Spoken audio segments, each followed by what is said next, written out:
Edged and gone. PSL এ প্রথম ওভারে বল করতে এসেই উইকেট পেলেন মুস্তাফিজুর রহমান।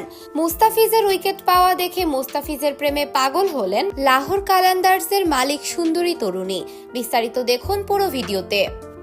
দর্শক, এইচবিএল পাকিস্তান সুপার লিগে পিএসএল দিনের দ্বিতীয় ম্যাচে করাচি কিংসের বিপক্ষে আগে ব্যাট করতে নেমে 9 উইকেট হারিয়ে 128 রানের সংগ্রহ দাঁড় করিয়েছে লাহোর কালান্দার্স। লাহোরের হয়ে বাংলাদেশের পারভেজ হোসেন ইমন 12 বলে করেছেন 12 রান। লাহোরের গাদ্দাফি স্টেডিয়ামে টসে জিতে আগে ব্যাট করতে নামে লাহোর। 2 ওপেনারের ওপেনিং জুটিতে এসেছে মাত্র 3 রান। 2 বলে 1 রান করে বিদায় নেন ফখর জামান। টিকে থাকা মোহাম্মদ নাইম 12 বলে করেন 13 রান। এদিন 7তম ওভারে বল করতে আসেন মুস্তাফিজুর রহমান, আর তৃতীয় বলেই উইকেট পান মুস্তাফিজ।